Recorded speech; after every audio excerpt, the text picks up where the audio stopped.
রান্না করতে এসে মেয়েকে ঘুম পাড়িয়েছিলাম। মেয়ে তো উঠে গিয়েছে, ধমাধম আবার গ্যাস অফ করে দিয়ে মেয়েকে ঘুম পাড়িয়ে এলাম। এই যে এখন আবার গ্যাস জ্বালিয়ে দিয়েছি, ডাল সম্বাদ দিয়েছি, ভাত নামিয়েছি, দুই চুলায় দুটো দিয়ে তারপরে সবজি কাটতে বসেছিলাম। মেয়ে তো উঠে গিয়েছে, কি করবো, উপায় নেই, আবার গিয়ে ঘুম পাড়িয়েছি। এই যে এখন শুক্তি তরকারিটা বসাচ্ছি,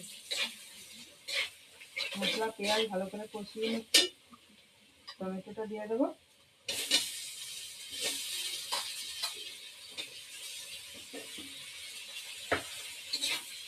আলু বেগুনটা আলাদা ভাজলে ভালো হতো, কিন্তু আমার হাতে সময় নেই। বৃষ্টি আসবে, অনেক কাপড় দিয়েছি, ওগুলো আবার ঢোকাতে হবে, অনেক আবার রান্নাতেও রেখে দিয়েছি শাক দিয়ে, মেয়ে উঠে যাবে, তার জন্য এইভাবেই রান্না করে নিচ্ছি আর কি।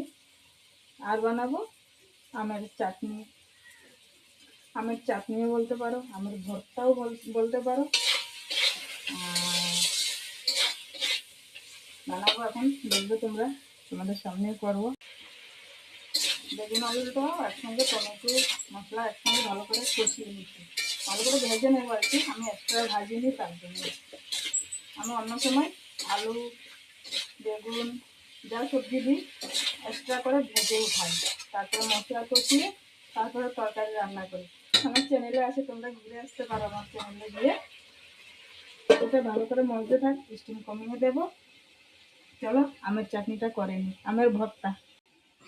এই যে বন্ধুরা, আমটা আমি ভালো করে ছুলে নিয়েছি, ধুয়েও নিয়েছি। এই যে এখানে রসুন নিয়েছি, লাল লাল পাকা কাঁচামরিচ নিয়েছি 3টা, ওগুলো আমি বেটে নেব, তারপরে বানাবো। সঙ্গে থাকো, আমি এইভাবে কুড়িয়ে নিচ্ছি, এইভাবে কুড়িয়ে নিলে পিসতে সুবিধা হবে, তার জন্য আর কি কুড়িয়ে নিচ্ছি। তাহলে আমি একটু কুড়িয়ে নিই, তারপরে আমি চাটনিটা বানাচ্ছি। আমি চাটনি বলবে না, ভর্তা বলবে, কি বলবে তোমরাই বলো, নামটা তোমরাই দিও। আমটা আমি কুড়িয়ে নিয়েছি, আটিটা ফেলে দেবো, এটা এখন আমি শিলনোড়াতে বেটে নিচ্ছি। সঙ্গে থাকো, আম চাটনিটা বানিয়ে নিচ্ছি। ডাল ভাত দিয়ে খেতে ভালোই লাগে। কাঁচা লঙ্কা রসুন পুদিনা হলে আরো বেশি ভালো হতো, আজকে পুদিনা নেই আমার। বেটে নিচ্ছি এটা আমি।